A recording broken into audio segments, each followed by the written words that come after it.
Welcome to today's Roundtable webcast, brought to you by Aerospike, HVR, and Looker. I'm Stephen Fagg, Director at Database Trends and Applications in Unisphere Research. I will be your host for today's broadcast. Our presentation today is titled 3 Key Capabilities for Real-Time Data and Analysis Today. Before we begin, I want to explain how you can be a part of this broadcast. There will be a question and answer session.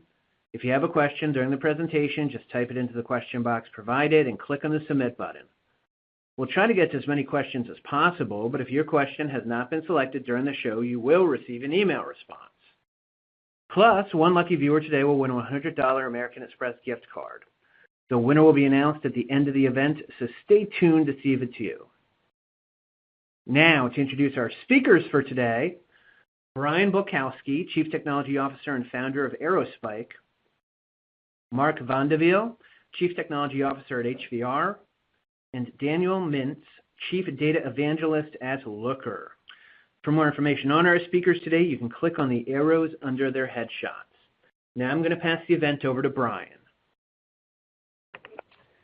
Thank you very much.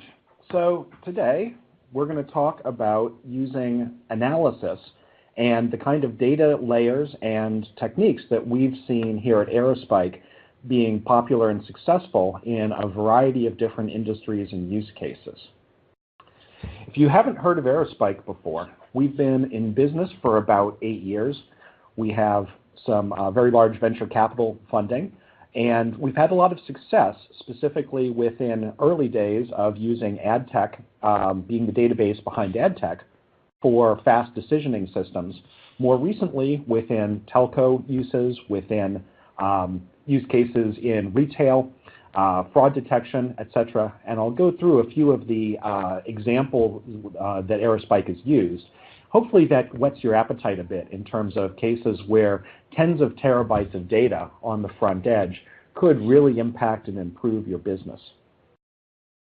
What we have found at Aerospike is that the old days of siloed data is really crumbling, that larger companies more and more are finding that they need to provide the kind of internet scale technologies and de-silo their data in order to provide far greater business benefit. What I've been finding as I talk to large banks and insurance companies and even retailers is that often the actionable data about sales, about customers, about advertising is in discrete parts of an organization. And while it's an organizational challenge to bring those components together, this is really how you succeed in today's data-rich environment and data-rich business systems. So you need to have a variety of these different capabilities, say for exploiting ML on your data. You need to have API gateways that can access this core data systems.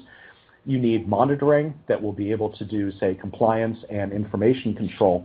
But it's better to have all of these working against the same underlying data system. That can be a challenge. But it's a challenge your organization can overcome and really lead a way to a better environment for your customers and far more business success. This sometimes has been called by some analysts either HTAP or transalytics, as it has the capability of taking what had been considered the business critical transaction data and doing analytics on it in real time. But there's been a lot of problems in the past with trying to do real-time analytics or analytics within the same system as your transaction data.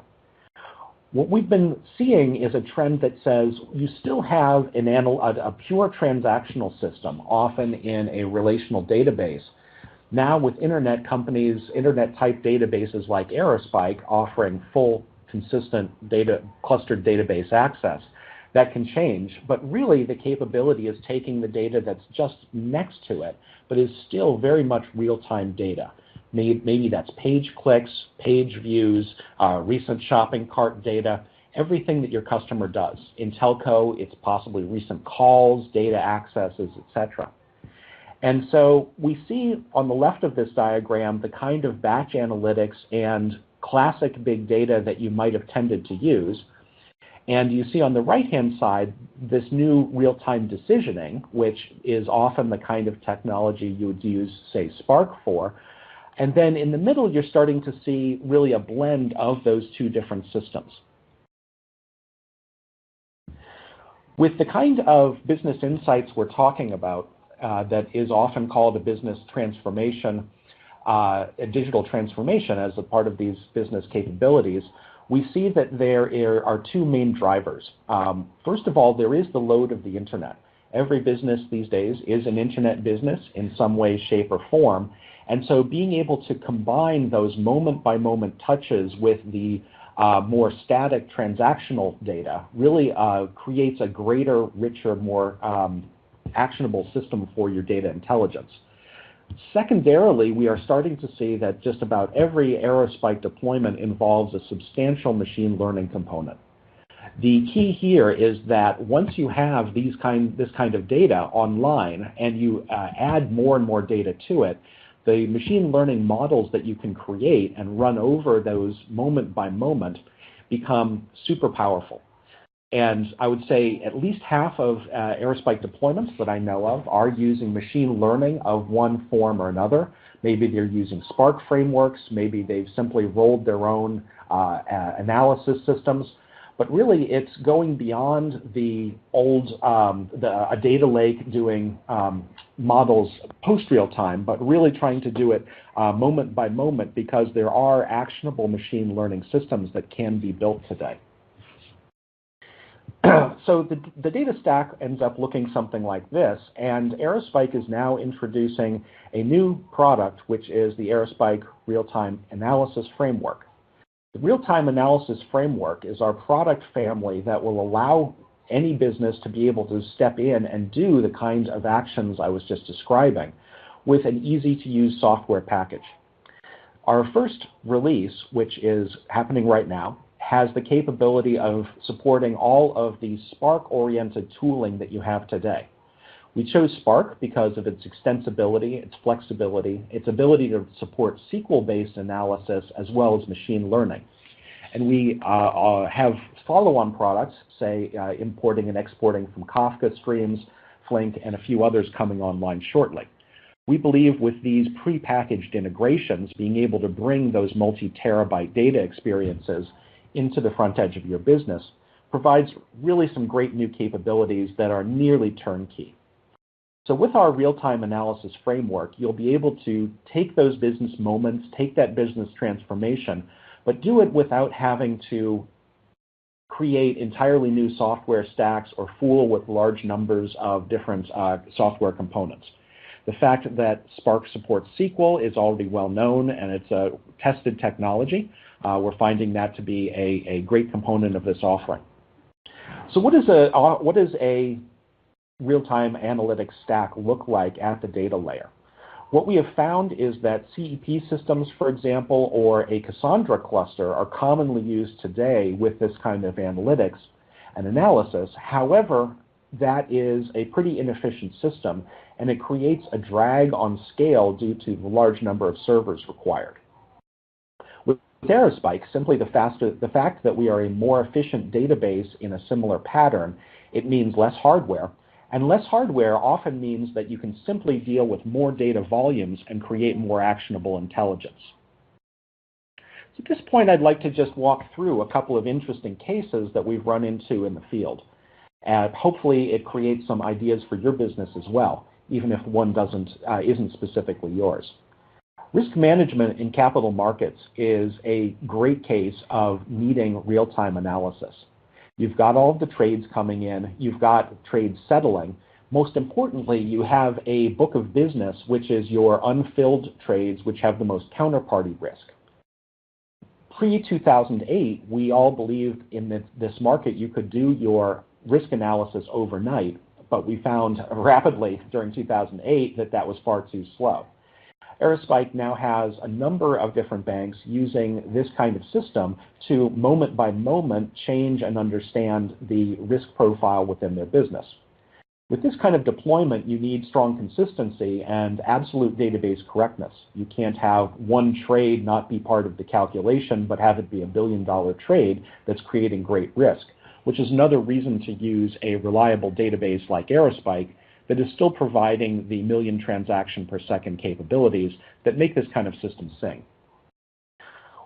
Fraud detection is another interesting case. It's closer to behavioral analytics, where you're bringing together a broad range of website statistics, web logs, click logs, as well as smaller data sets like completed transactions.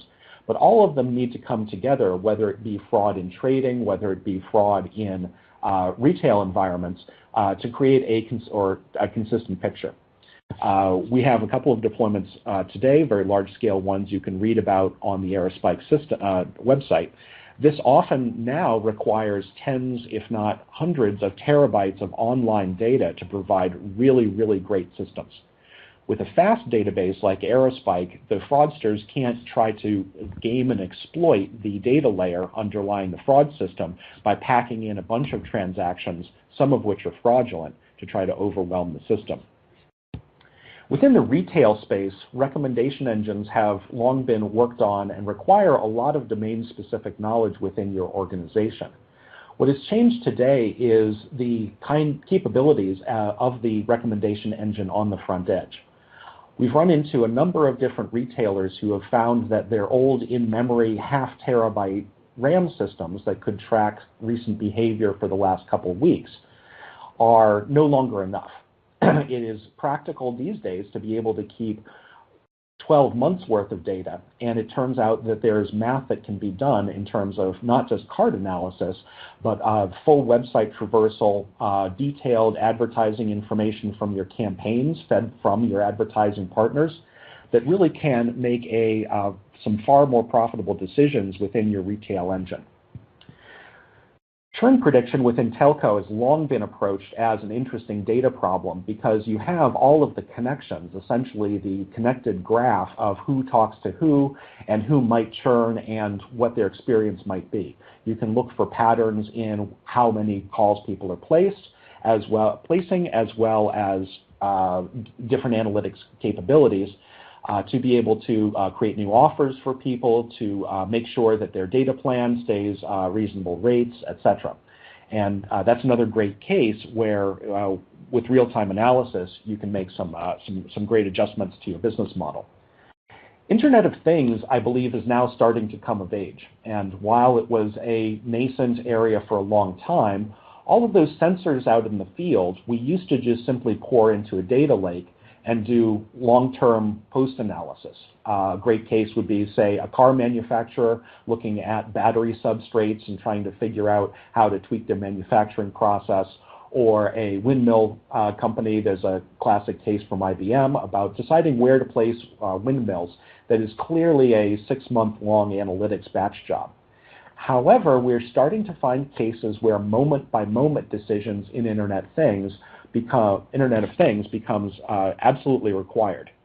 In these cases, we find that having a core Aerospike database that is capable of hundreds of terabytes of data, it becomes very similar to the kind of patterns you're looking for in fraud detection, advertising, or similar, and becomes a great use for this kind of real-time analysis. So hopefully this has created some ideas for you about how, with Aerospike, you could approach 100 terabyte style analysis problems, how you can bring more mathematics capability to the front edge of whatever your user experience is. With the knowledge that there are a lot of your competitors or compatriots within your vertical or related verticals out there doing this today, perhaps it sparks some ideas about how you can bring this kind of analysis to your business.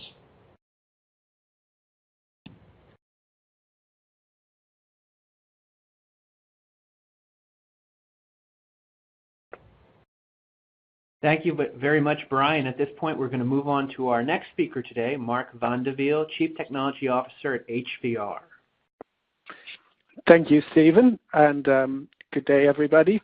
So today we're talking about key capabilities for real-time data and analysis. And one of those key capabilities is, of course, real-time data feed. At HVR, we work with large organizations performing real-time data feeds in heterogeneous environments on a daily basis. And from those, we learn a number of considerations that we wanted to share with the audience today. So those considerations as a key capability to the real-time data and analysis include performance, of course, includes security, and includes trust.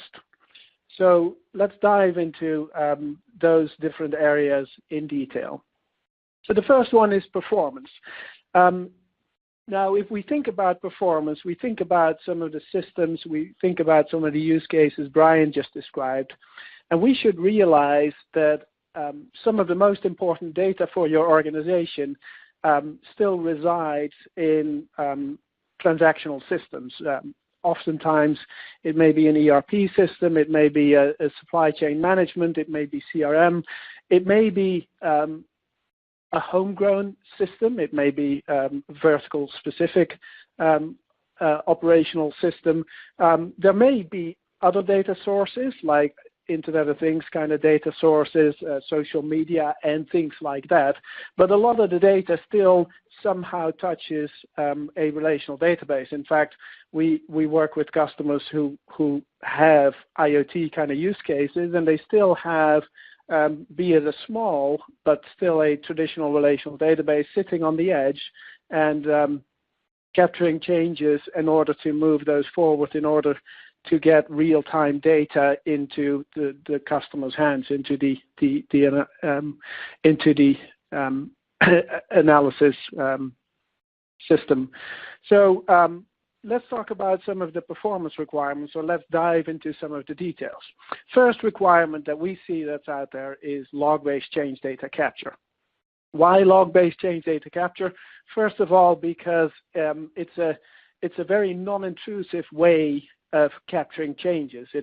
It has minimal impact on the transactions on the source, because at the end of the day, some of those mission-critical systems, we do not want to disrupt them. So we want to find the least intrusive way of capturing those changes. Log-based change data capture is accurate because the transaction log records every single change, and every single change must be captured, must be taken forward into the analysis in order to get accurate analyses run. Log-based change data capture can be done continuously. So as changes hit the databases, we can pick up those changes and forward these into an analysis system, like an Aerospike, for example. And then lastly, log-based change data capture can perform change data capture on a transactional basis. We think about Brian's example about the trading system. Transactionality is very important. We may underappreciate the value we get from traditional relational database technologies, the transactionality that they bring to the table, the read consistency that we implicitly take advantage of, that make our world seem like it makes sense, right? Like we have customers and we have addresses for customers, and we know that we can't see an address for a customer record that doesn't exist.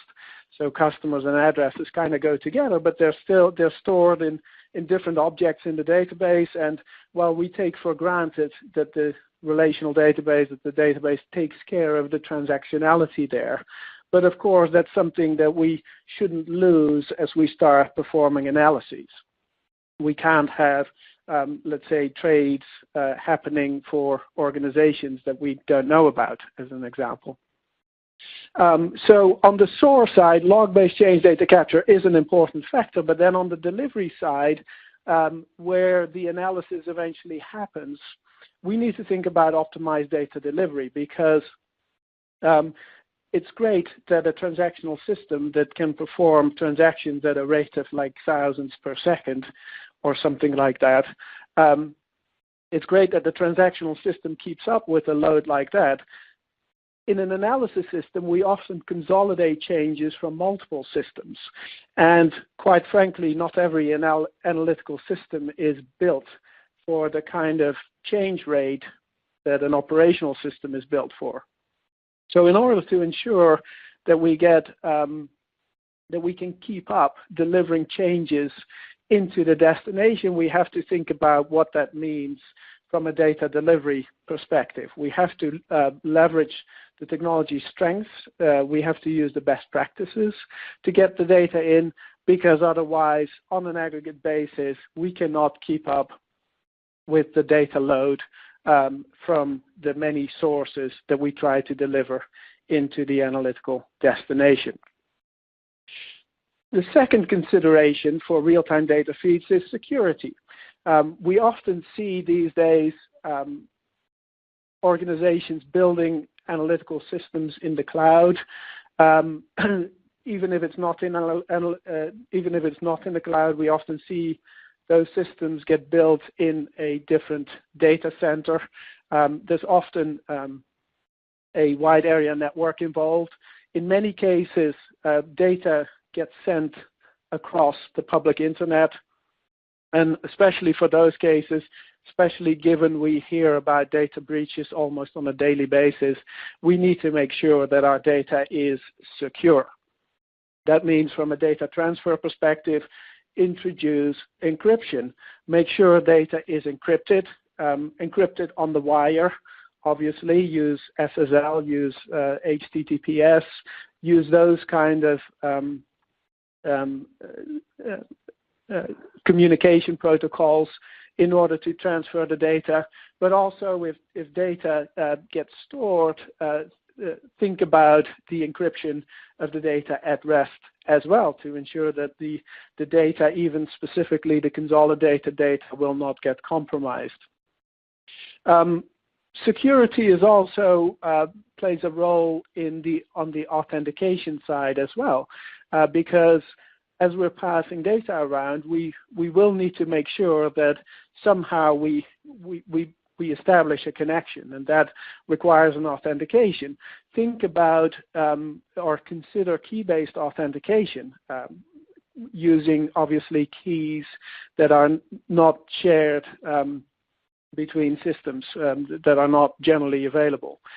Use multi-factor authentication if at all possible. Those are simple best practices that make systems more secure. I just saw a headline the other day about IoT and how in the world of the Internet of Things, security has taken a bit of a backseat, and how that's becoming a problem, right? Like, you don't want baby monitors to be broken into for some malicious third party to watch around your home, see if anybody's home, and then come in at the right time. So security is a very important consideration as we think about real-time data. And then the last consideration here is trust. So trust is important, because if we want our data analysis to be used, if we want the data scientists to use our system, our infrastructure, in order to perform analyses, the most important factor, arguably, for the data scientists to use the analytical system is that they trust the data. Now, trust in the data comes from a number of areas. It is required because, well, the data scientist can obviously or may have access to the data on the source system. There's a certain access pattern to the data on the source system. Maybe it's using an application. Maybe it's using just a business intelligence tool. Maybe it's running SQL queries directly against the source. That data gets pulled out of a database. Maybe it's a particular type of database, and then it gets sent to another system. And maybe that other system is Aerospike. Maybe that other system is some other type of technology. It's getting pulled out. It may be, it gets transferred. It may be adjusted in order to fit into the destination. And we need to make sure, or you, as a data architect, as an engineer who builds and puts together these kinds of systems, you need to make sure that the data scientist can trust the data. So what can we do? We can validate the data. We can programmatically validate data to ensure that the data is in fact identical. if data comes out of one type of database, goes into a different type of database, it may well be, and we see this every day, that the data types change simply because in order to perform lossless data transfers, we have to change the data types. So make sure that the data types are compatible. Make sure that the encoding is compatible as well. It happens that the encoding is obviously often different between sources and destinations. Multi-byte characters go in, words, phrases in different languages go into a database, and different systems deal with encoding differently. And it's important that the data goes across correctly. And by running programmatic data validations, we can ensure that the data is in fact identical and that the users can in fact trust their data. And then the last aspect of trust goes back to some of the examples that Brian gave earlier, is the transactional processing. Right? We rely on the transactional capabilities of the source systems. We rely on some of the data consistency and the read consistency they provide. We should not lose that kind of transactionality on the way into the destination, because if we did, the trust in the system may get lost. And it's those kinds of examples like the one Brian gave about the trading. You can't miss a very large transaction in the world of trading when you're trying to build a risk profile, because your entire risk assessment would be incorrect. So transactional processing is important. So to summarize these considerations, right? First of all, performance. Think about log-based change data capture. Think about the least intrusive way of getting the changes in real time. Think about the load you're going to put onto the analytical system. And by the way, you want to run some analyses there as well. So optimized delivery is very important. A single source could bring down the destination. You don't want that to happen. Think about security. Don't have security take a back seat. It's one of the most important considerations, arguably, in today's world. And then the last aspect is trust. Make sure you validate the data programmatically, if at all possible, so that the data scientists, the data analysis community can trust the data. So hopefully this was useful. Hopefully you understand the need for real-time feeds as part of the key criteria to get to real-time data and analysis. With that, Stephen, back over to you.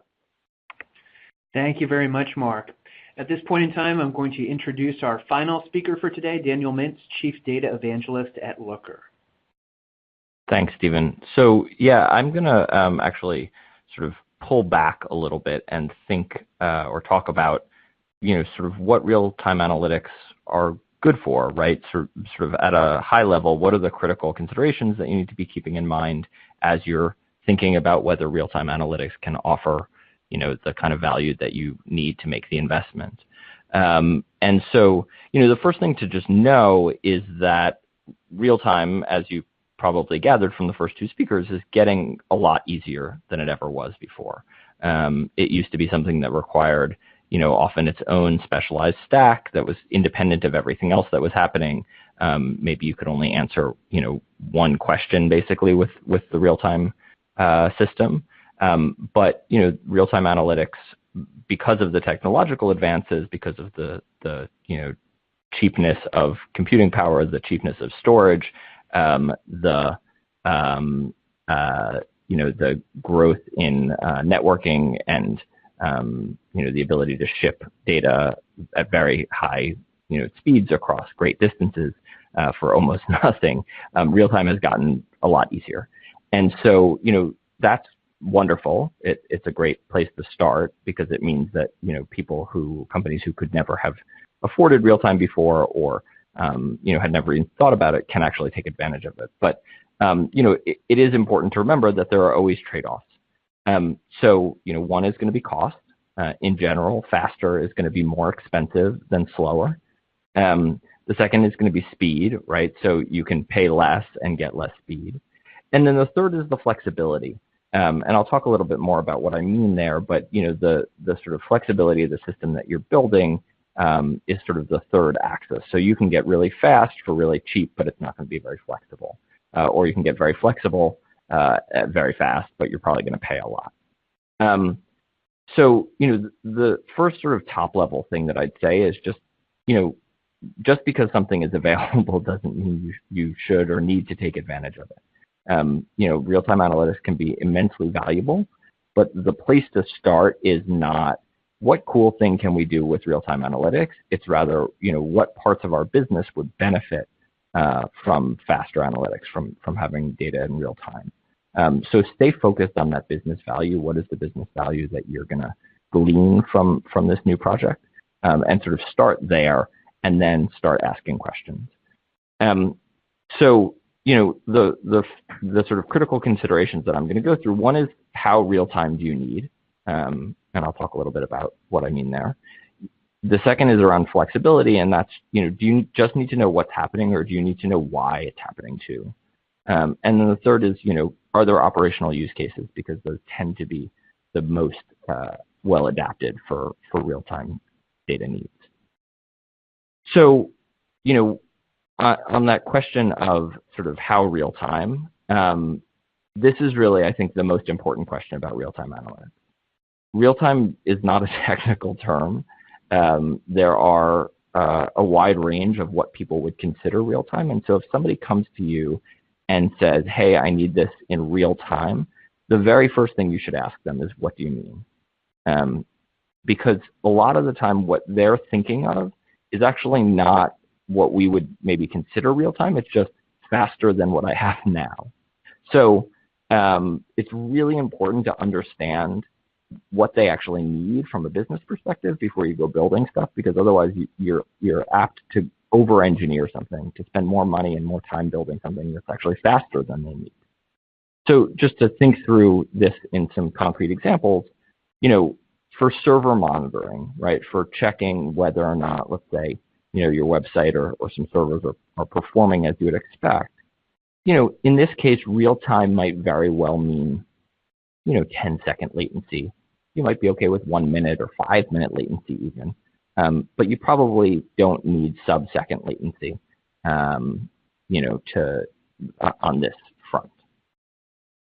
On the other hand, if you're doing fraud detection, as was talked about earlier, and you're processing credit card transactions and trying to figure out whether a transaction should be pushed through or not, or rejected for fraud, that's something that does absolutely need sub-second latency, right? That needs to be as fast as it possibly can, because you're getting thousands of transactions, or tens of thousands, hundreds of thousands of transactions every second, and you need to process them very quickly, make a decision about whether or not they tip the scales in terms of being potentially fraud, and then respond to the merchant and let them know whether or not they should let the person walk out of the store with the sandwich, or whether they should reject the payment.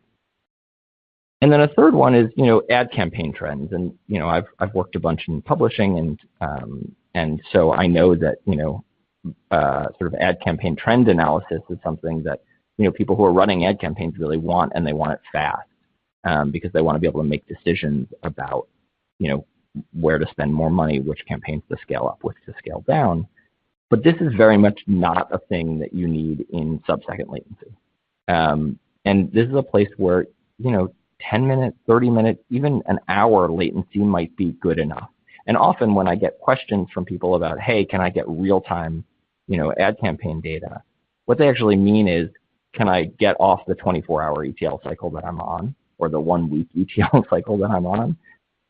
And the reality is, building a system with 1 hour latency is several orders of magnitude easier than building a system with sub-second latency.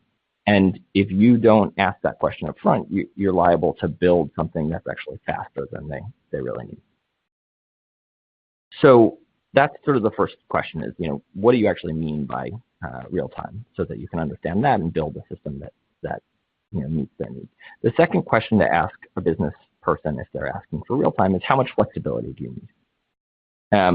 And another way to put this is, knowing what is happening is pretty easy, right? Just, counting hits to a website is pretty straightforward from a technological perspective. And so if that's all that you need to do, something like, Redis might be fine. And, it's a pretty simple technology and it's incredibly fast. But if what people really want to do is see what's happening and then follow that up with why questions. Well, why did this spike, over the last 10 minutes? Or which pages specifically are spiking and can we see where that traffic is coming from? That's a much different scenario and it requires different technology. So, understanding whether or not, just knowing what is happening is sufficient, or understanding why, if that's required, that means something very different from a specs perspective. To go back to the sort of sub-second fraud detection latency question, if you're using a machine learning model to sort of detect and reject fraudulent transactions, that's a model that you're training and building out of real time, and then you're deploying in real time. And that's a place where all you need to know is, is this transaction fraudulent or not, or what's my score? You don't need to be able to dig in real time into understanding, well, why was this transaction fraudulent? That's not information that you need in that, at that very short latency. And so that's what makes that kind of system that, is processing so many transactions so quickly possible. If you also needed to be able to sort of ask why in that same system, that would be very, very difficult from a technology perspective. So, understanding how fast they really do need it and then how much flexibility they need out of the system, those are both really critical things to ask up front.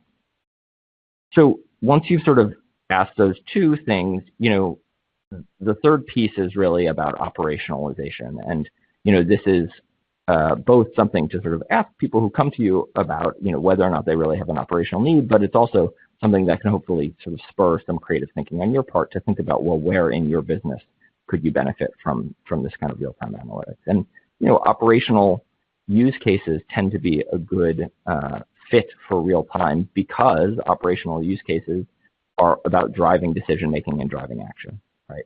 It's about getting some piece of information and then making a decision very quickly based on that piece of information. I always like the example of, GPS and traffic, right? So if your GPS notices that there's a traffic jam ahead, if there are no exits between here and the traffic jam, it can tell you that, but it's not really operational, right? Because there's nothing you can do about it. You just now know that you have to sit in traffic. But if on the other hand, there's an exit, a half a mile ahead, and by taking that exit, you can avoid the traffic jam, now it's operational. Now it's, a valuable piece of information that can drive a decision and help you save time. So, three sort of big buckets of things that make for good operational analytics. One is about prioritization. The second is diagnosis, and the third is action. So, in the prioritization bucket, these are things that are really driven by insight, often insight that has been gleaned over time, by looking at historical data, not insight that's being gleaned in real time. They often require combining multiple sources of data. And, you might, if you're sort of presenting this to business people, you're likely going to use some kind of visualization to highlight priority. So a good example of a sort of prioritization workflow, would be prioritizing tickets in a queue, and making sure that your call center worker or email worker are tackling the most important ones first, right? This is something that requires very fast data, but also probably you need to know how valuable is the client, how long have they been waiting, what type of question do they have, and these are all pieces of information that come from different systems. So you need to sort of combine them and then reorder the queue, and make the sort of highest priority one right in the person's face, so that they work on that. So the second bucket of great operational use cases is about diagnosis, and this is a place where granularity and the ability to drill all the way down to the most granular level is really important. This is a use case where flexibility is often critical because that whole point of asking why in order to make a diagnosis is really important. And of course, timeliness is going to matter here. So, you can think about a server monitoring system where, if your website goes down or your servers go down, you don't know ahead of time why they went down. You're going to see very quickly that they did go down with your real-time system, but then it's critical to be able to dig in and start to understand, to slice and dice the data to understand what it is about the system that went down, and you need to be able to sort of move freely throughout that data very quickly, and while that data is continuing to come in, to understand, well, was it the load balancer that went down? Is it a particular node? Is it the network, or is it the server itself? And because you can't know ahead of time where the correct diagnosis lies, you really do need that flexibility to be able to answer those questions. And then a third one is about action. And so this is a place where not just the data stream and the data analysis tool are important, but really having a data analysis tool that allows you to not just see what's happening and see why it's happening, but actually take action based on that. If you can do that all in one tool, all in one place, that's a really powerful thing, and makes life really easy. If you're taking action, it's important to understand whether or not the actions you're taking are bulk or whether they're atomic. And so what I mean by that is, imagine that, you send out a coupon code, you're a retailer, and a bunch of people come and try to use the coupon code, but your system isn't working, and so it's rejected. Now you've got some angry customers. So a bulk action here would be emailing all of those people who tried to use the coupon code to let them know that you are sorry for the error and here's a new coupon code, which hopefully works. Or an atomic action would be one where you're sort of addressing each of them individually. Are you reaching out to them on the phone? Are you sending them an email? Are you sending them different discount coupons based on their loyalty? So understanding what the system is trying to do and whether you're trying to do it sort of in bulk or at the atomic level is really important. And this is also a place where you should be thinking about, if there are decision-making processes that you can actually take the human completely out of the loop on, right? There may be places where you can,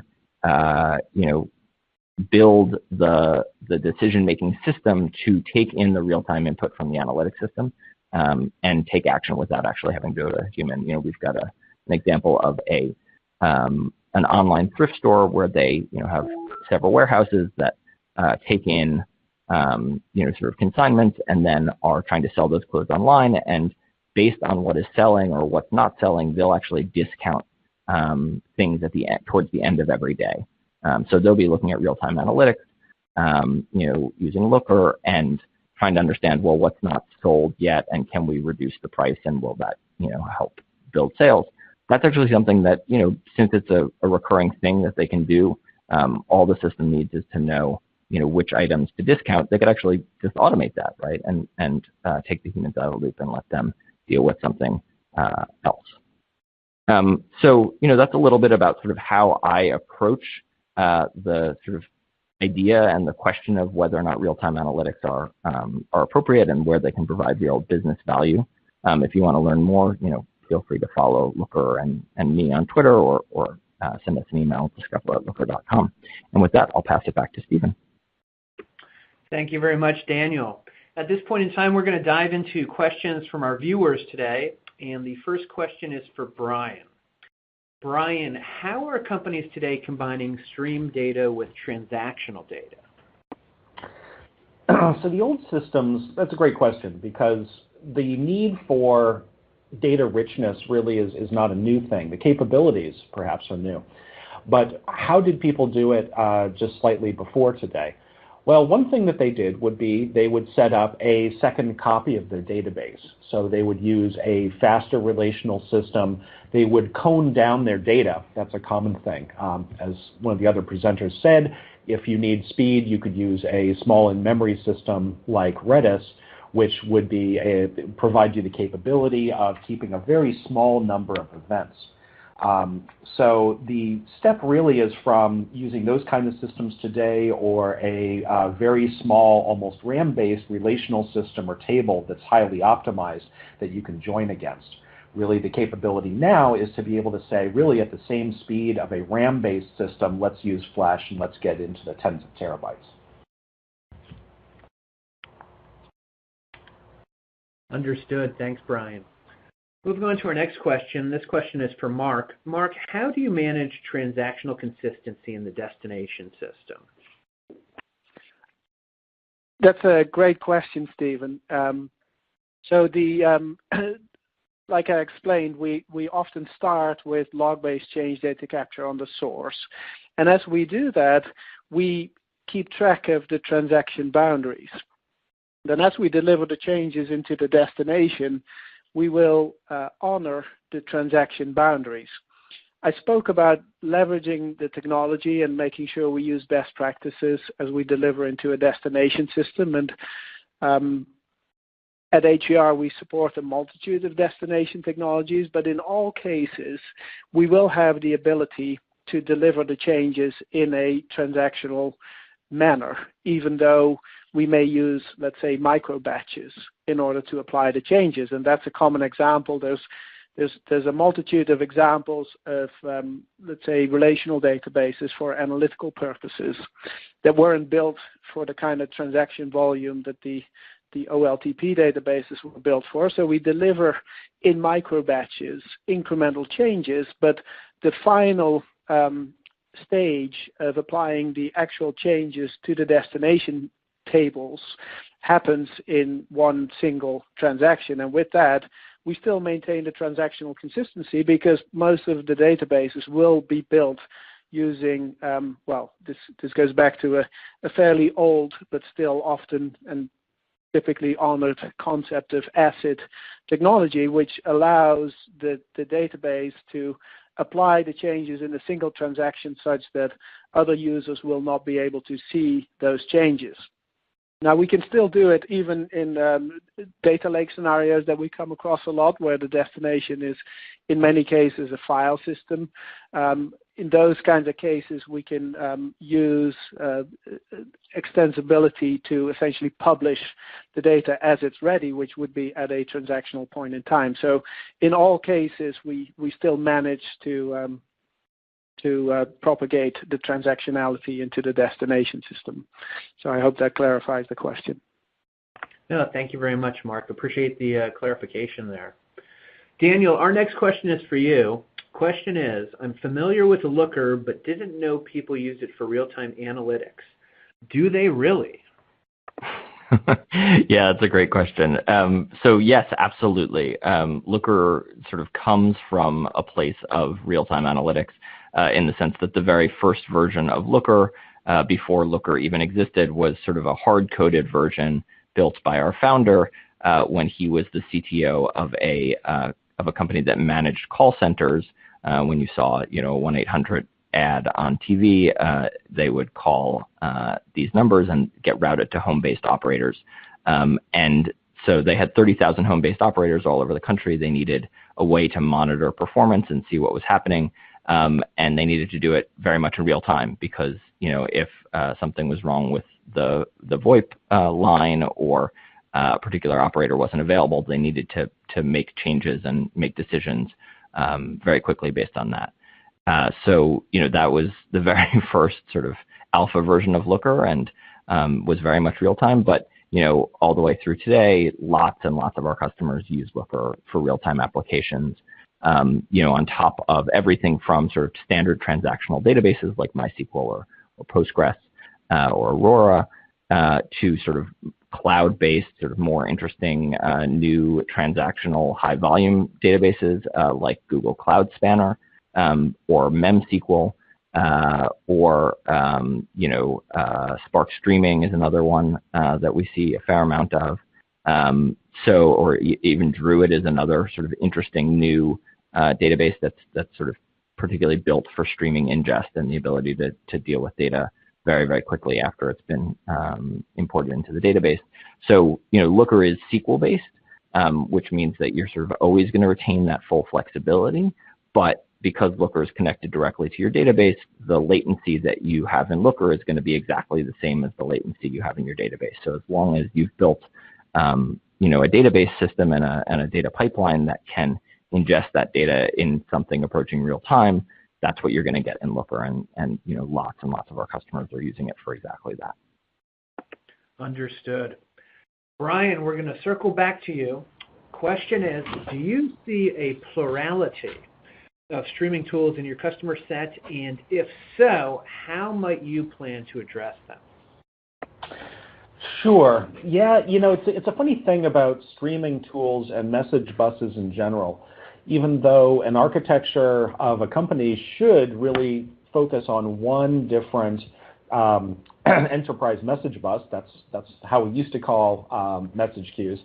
What we find is really there end up being these separate silos that I was mentioning at the top of my talk, which may then involve different kinds of technology. Now, so you've got a transport that is often stream-based. These days, people are focusing on Kafka, but there's the older technologies like TIBCO and some of the enterprise systems like IBM MQ and similar. But they have to then dump into or work with computational-based systems. Storm was popular for a while.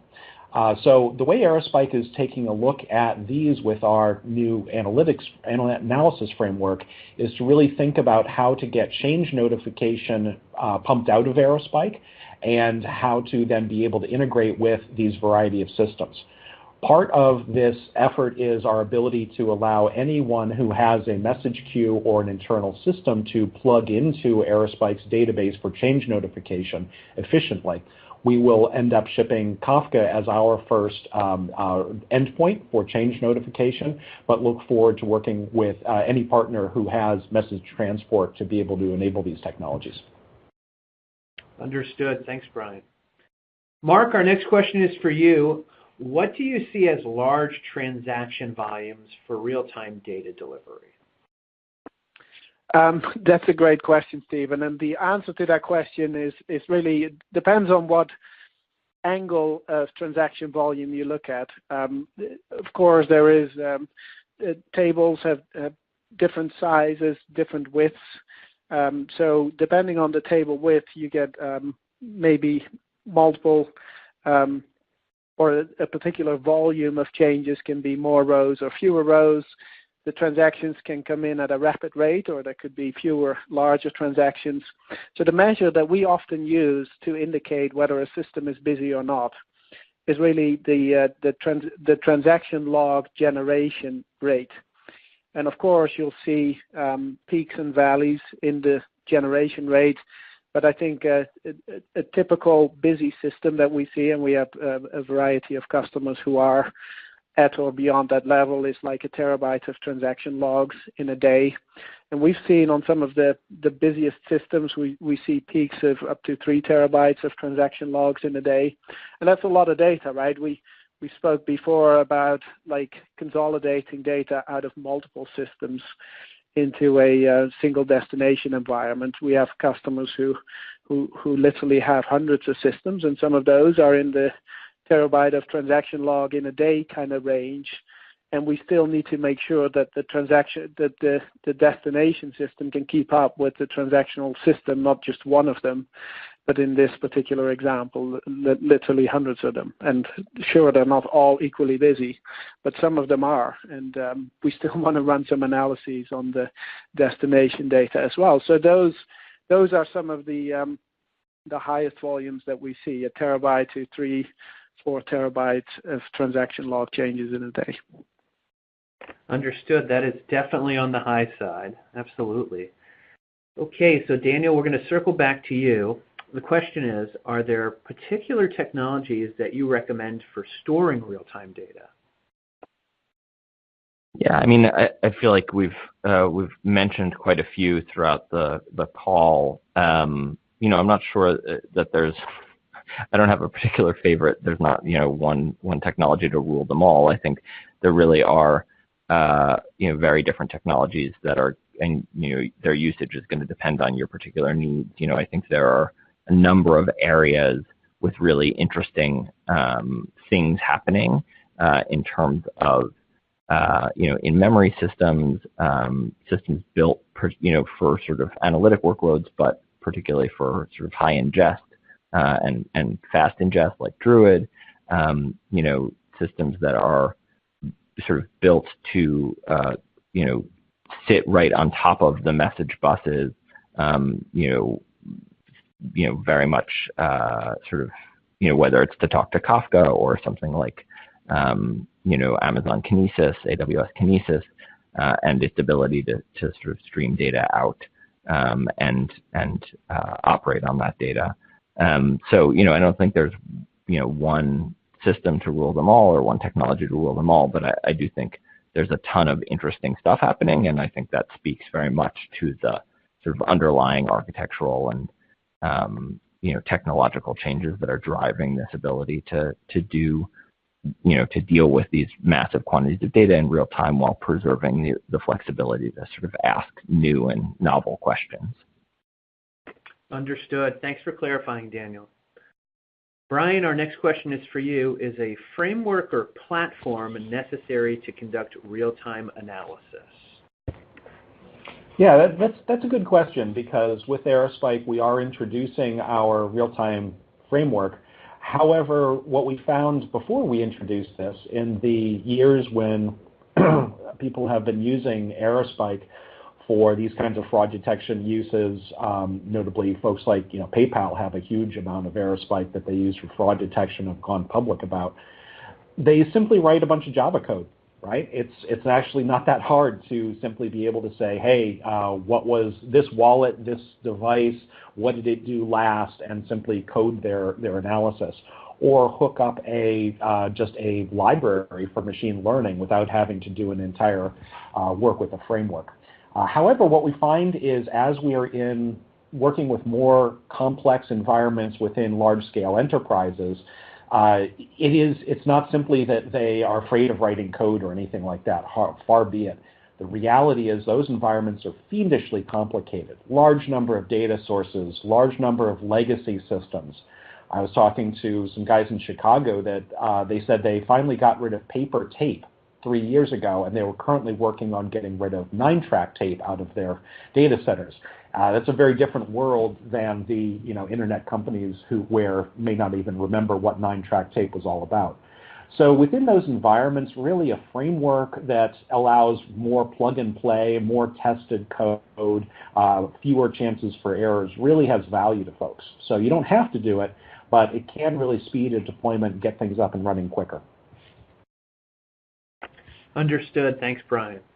Mark, our final question today is for you. What do you see as typical latency for real-time loads? Yeah, that's a great question, and the answer to this question again is it's going to depend, because a lot of it depends on what's the ingestion rate that the destination system can really cope with. We see systems that can handle loads with latency in the range of a few seconds, and those are some of the extremes. It's more common into large analytical systems that we see latency creeping up to minutes, simply in order to do the micro batches that I mentioned before. And in some cases, the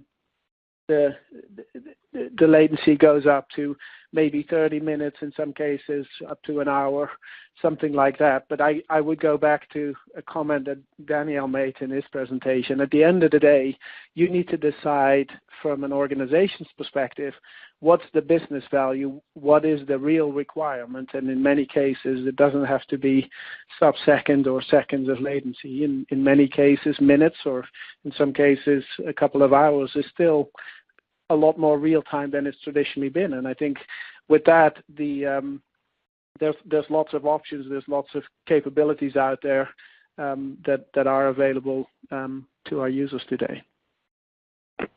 Understood.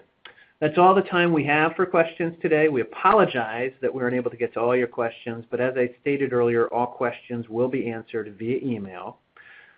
I'd like to thank our speakers today, Brian Bolkowski, Chief Technology Officer and founder of Aerospike, Mark Vandeville, Chief Technology Officer at HVR, and Daniel Mintz, Chief Data Evangelist at Looker.